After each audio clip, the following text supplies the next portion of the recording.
Hi, and welcome to Chief for Yourself. It's great to have you here wherever you are in the world today. We are here to raise the good chi and to be a helpful option as you create your genuine life. Our guest today is making his second visit to the program. Allen Klein is an award-winning author and a speaker who shows audiences around the world how to find and use humor to deal with changes, challenges, and the not-so-funny stuff that makes its way into our lives. He's known as the world's only jollytologist. Very fitting, since this is the season to be jolly. His latest book is called Always Look on the Bright Side, Living Life to the Fullest, which contains hundreds of suggestions for living life to the fullest from both the rich and famous and the not-so-rich and famous as well. Allen Klein has been called by comedian Jerry Lewis a noble and vital force watching over the human condition, and Jerry Lewis is a guy who knows from funny. Allen, before we talk about the new book, we have to mention the fact that you got to fulfill a lifelong dream recently. You took part in the Macy's Thanksgiving Day Parade. Very cool. What'd you do in the parade? How did you know that? Oh, I have my sources. You're the little elf telling you. Yes, yes. It was on my bucket list because years and years ago I was a scenic designer for Captain Kangaroo. And, I did his house, I did all the backgrounds, and did the machine that tricked Mr. Green Jeans into giving Bunny Rabbit some carrots and stuff like that. And in those days, the captain was actually the MC for many years for the Macy's Thanksgiving Day Parade. And so a couple of years ago, I live on the West Coast now, and I was watching the parade, and I thought, all those years, I had to be in the studio at 6 a.m., which meant I had to get up around 4:30 on a Thanksgiving morning when most other people were in bed or with their families, and I had to go to work. And I thought, I should be in the parade. So I just put it out in the world, and somebody on Facebook, actually a colleague friend of mine, saw it, and she said, I'll find out how you do that. And through a long process, I found out who to contact, and they invited me to be in the parade. Oh, great. And I was with, the float was a big paddle wheel. It was one of the biggest in the parade, actually, that has steam coming out the stacks and the paddle wheel going round and round, and I was one of the people marching with it. Terrific. All went well, I trust. No wardrobe malfunctions or anything like that. No wardrobe malfunctions. I'm a little embarrassed, though, to say who was on the float, particularly in the last couple of days. One of the people said the cast on the float was from Duck Dynasty. Oh, wow. And the Robinson family, and he's just said some very negative homophobic remark the other day, and A&E actually let him go because of it. Yeah. So that was who was on the float that I was with, and I had a great time. I'm not sure they did, but it was such a joy. First of all, the parade's about 2.5 miles long, and just interacting with all of the joyous people watching the parade, giving high fives to hundreds and hundreds of kids along the parade route, and wishing people happy Thanksgiving, all along the parade route. I mean, how could it not lift someone up? How could it not? Yeah. And I'm sure the kids were joyous, thinking, God, they shook hands with somebody in the parade. And, it was just so, I was just flying as high as some of those balloons. Oh, sure. After the parade, because of it. Any particular reason why you wrote this book, Always Look on the Bright Side? Anything motivates you to do that? Well, this is like my sixth motivational, inspirational quotation book. And actually, when I first started writing these books, I thought, they're not like my first book, The Healing Power of Humor or The Courage to Laugh. And I was calling them kind of like not real books. And then I would get letters of how a single quotation, and we could talk a little about that, but how a single quotation has changed people's lives. And so in this particular book, it's about how to celebrate every single day. Because you know that Thanksgiving we celebrated, as I just talked about. Christmas is coming, we celebrate that. But I really believe that we need to celebrate every single day. The fact that we get out of bed, the fact that we have a roof over our head, or food on the table, or kids, or a job, or for some people they don't have that, and we need to celebrate those kind of everyday things in our life. And I kind of put a rubber stamp on that by opening the book with the Oprah Winfrey quote. And she says, the more you praise and celebrate your life, the more there is in life to celebrate. Mm-hmm. Mm-hmm. True. And, yeah. We just talked about the holiday season. And I see so many people get stressed out. They didn't buy all the gifts, whatever it is. Travel's a little difficult. And I think we focus on all of that and forget that, this is supposed to be time of joy. This is supposed to be a time of celebration, of being with family or coworkers, or the shopping is like the least part of it. Sure. The gifts, it's nice to get and give gifts, but that's also like the least part of the holiday. Mm-hmm. It's the kind of inner joy that this season could bring, and I think people forget about that. When you write the kinds of books that you do, it's natural that people would call you a happy, positive person. Do you see yourself that way? Have you always been that way? I do see myself that way. It's why I call myself a jolly intelligent. And we're also told that we teach what we need to learn. So that was really true of me. I was a very, very serious child. And when I got married, my wife had a very wise saying, which I believe that what she said was true, and that is that she thought that what we don't get in our earlier life, we get in our later life. And that's certainly true for me, because as I get older, I just see, why are we here? Who said we're supposed to be serious all the time? Maybe we don't want to laugh all the time, and maybe that's not appropriate when we want to get things done, or things in the world that we want to see righted that are wrong.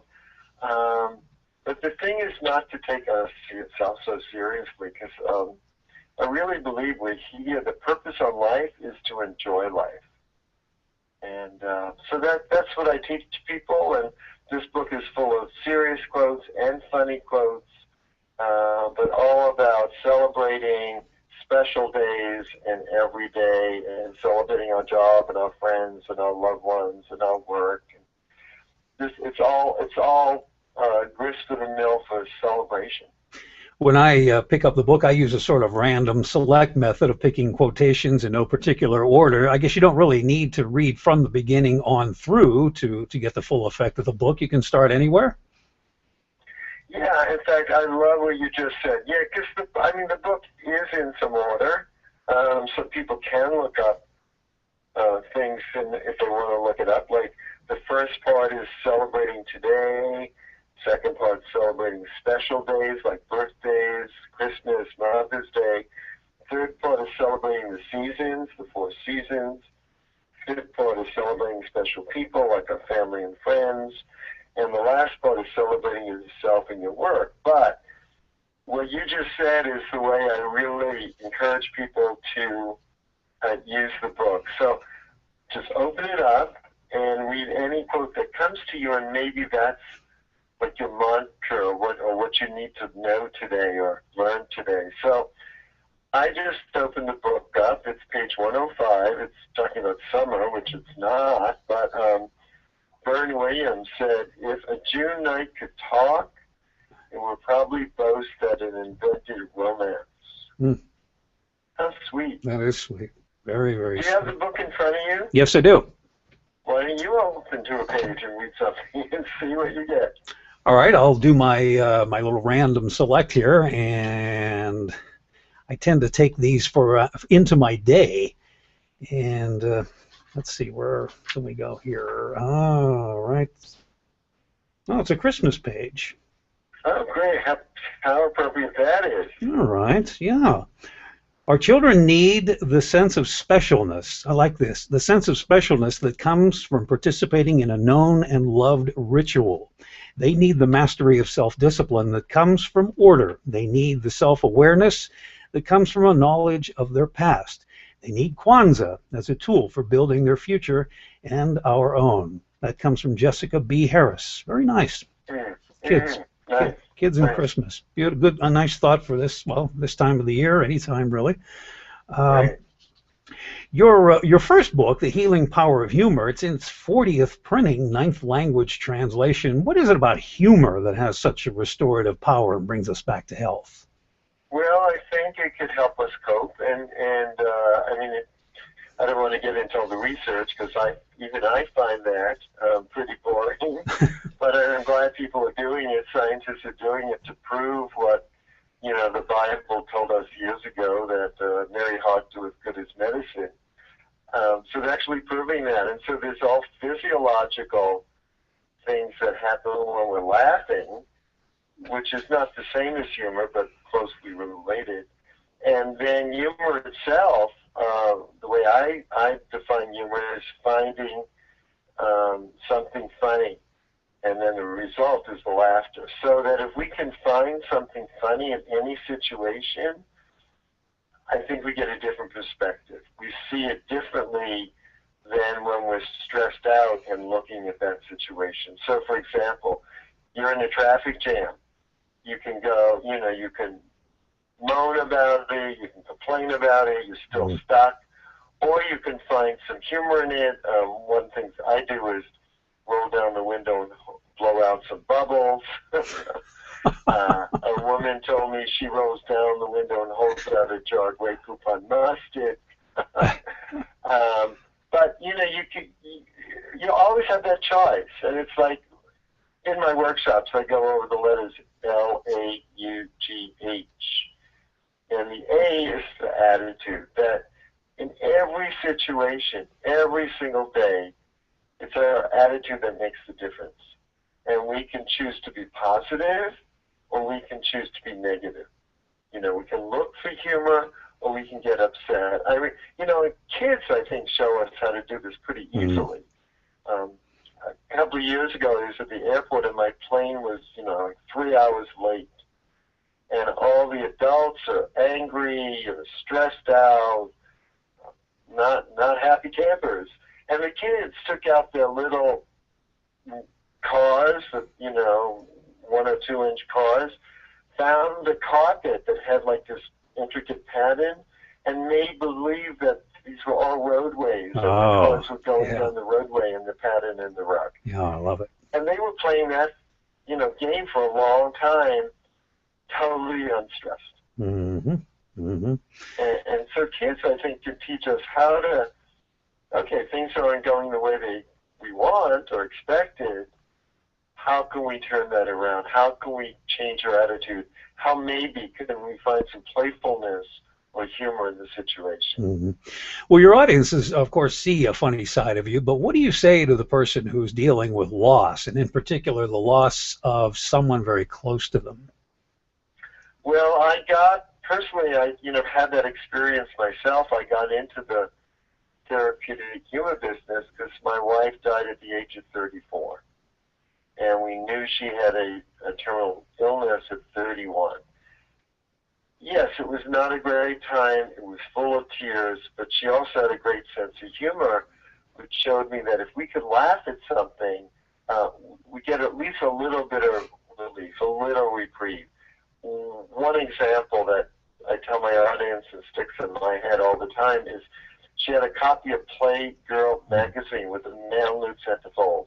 And she said, Alan, hey, I really like this nude man this month. Can you put it on the wall by the bed over there? And I said, Alan, this is a hospital. It's a little risque for that. She said, well, maybe you're right. She said, why don't you get a leaf from the plant, cover up that part. Oh, that's I did that, and things were fine for the first day. fine for the second day, but by the third day, the leaves start shriveling up. And we would look at the picture and we would start to laugh. Or just coming home from the hospital, remember that incident and start to laugh. And it just helped us get that little perspective that humor and laughter always gives. And yes, it was still a difficult situation, but it helped us cope, at least momentarily, with what was going on. Yeah. And I noticed too something on your website talking about a loss like that. Gratitude has a lot of power in helping those in mourning. How do people find gratitude when they're in such terrible shape? Right. Well, I think gratitude is so important, because what happens when we need to grieve. It's part of who we are, and we need to grieve and get on with our life. But I think one of the things that could help us do that immensely is gratitude. To be grateful for what we have rather than what we have lost. A good teacher of mine once said, to want what you don't have is to waste what you do have. Mm-hmm. Mm-hmm. So instead of focusing on that person you loved is no longer in your life, what can you focus on that's in your life that is positive? Maybe you still have your job. Maybe you have children, grandchildren, your work, friends that are by your side, gifts that people are giving you, whatever it is, cards that people are sending you. Focus on the positive again rather than the negative, because yes, it's happened, but at some point you need to move on with your life. Mm-hmm. And one of the books I wrote is called Learning to Laugh When You Feel Like Crying. And that has 5 steps to go from loss to laughter. And so it's losing, to realize, death is part of life. Woody Allen said in a humorous way, birth is a fatal disease. So, if you're born, you're going to die someday. And so we've got to, I think, acknowledge that in some ways, or accept that, at least accept it. Because imagine, too, if nobody ever died. We don't have enough food and housing for people on the planet right now. Imagine if nobody died. Be a little tight, yeah. A little tight. So it's nature's way of kind of keeping things in balance. So realizing the loss happens, and then after my wife died, I learned that every day is precious, every moment is precious, and to enjoy life as best I could. So we learn. The second now, losing, learning. Then at some point we need to let go, and the fourth I'll start living, and finally start laughing. I've worked in a lot of places that could use an injection of humor and lightness, but that can be kind of a tall task with workforces being reduced and stretched to the limit. Is there any way to kind of shoehorn at least a little bit of humor on the job that won't bring us any negative attention? Yeah, what I teach is, first of all, you've got to do it yourself. You can't look at other people. If your boss is real sour, if your coworkers are cursing or upset all the time, you can only change yourself. So have funny things around that lighten you up. I have props around. I always advise people carrying a red clown nose around, and things aren't going well, go in the bathroom and put it on, look in the mirror. I have a picture I'm looking at right now of my daughter she was a teenager, and she always wanted to have a cream pie thrown in her face. And I did that one day, and the joy on her face just lifts me up when I look at that. So you can have funny sayings around, funny cartoons around. I'm looking at I have an autographed photo of Woody Allen, who's my favorite comedian, on the wall. I just look at his face and I kind of lighten up. So what I'm saying is, there's so many reminders around the news, the radio, of the negative things in life. Again, have things that lift you up, bring at least a smile to your face. Find a humor buddy that you can joke with from time to time. Just surround yourself with lighter things rather than listening to the news all the time, because that will definitely bring you down. Mm-hmm. Mm-hmm. More and more people are living longer lives, many around or past age 100. You speak to groups of various age ranges. What are they saying to you as far as their outlook on a long life, and what do you say to them when their attitude is kind of pessimistic? Mm. Well, I'm getting older myself, so I could identify with what you're saying. The aches and pains, the body, Yeah, kind of yeah. wears down a little. But it's kind of the same thing. I give them examples of my mom, who lived to 95, and her great attitude and sense of humor. I remember she was packing to move into a independent living facility from the apartment where she was, and she was taking the dishes out of the closet and put it on this wobbly table, and it collapsed, and half the dishes broke, and I kind of was sympathizing with her. Oh, Ma, that's too bad. She's, no, no, no, no, no. She said, it's fine. Now I don't have to pack so much, or now I don't have to, take all this with me. So she always saw the positive side. I remember once she was at the doctor, and it was 6 o'clock at night, and they had to close the office.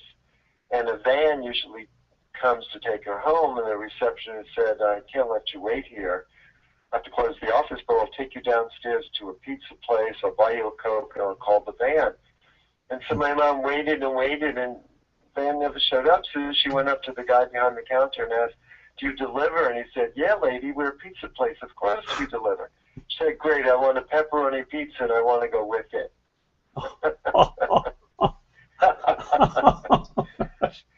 Oh, that's So, the bottom line is, again, it's our attitude, whether we're 95 or 35, things are going to happen. And how do you react to that? How do you lighten up? How do you at least find some positive in the negative? One last question, and we'll let you go. I guess this is fitting in the most wonderful time of the year, which can also be the most stressful time of the year. What are you saying to people now to sort of keep their spirits up with things being what they are economically and otherwise, to make them feel good? Well, again, it's all up to them. I don't feel that I can make other people feel better, but I can teach them how to do that, but they really have to do it. And we've basically been talking about it for the last half hour, is change your attitude. Yeah. Find something funny around. Have props or photos or things around or people around that you can call or send an email to that will help lighten you up. And just, keep it light. If you want a reminder, have a feather around and just keep it wherever you go as a reminder. No matter what happens, you can look for the lighter side and keep things light. Mm-hmm. Any new projects on the horizon for Allen Klein? Any new things coming up? Yes, I'm working on another book. It's called You Can't Ruin My Day. Okay. And it's 52 wake-up calls about how people can take back their power and not give it away to other people or situations, so that they can have a great day every day. Excellent, excellent. Your website, we can find out more about the book. That's allenklein.com. Right, and people do need to spell my name correctly, because there's lots of spelling. So that's ALLENKLEIN.com, or you can put in Allen Klein on Amazon and find all my books there. The book is Always Look on the Bright Side, Living Life to the Fullest, from Allen Klein. Allen, you're always welcome here. Come back and visit us again and make us smile. We always enjoy it. Please come back. Appreciate it, and I will. Thank you. All right. Have a great day. You too. Bye now.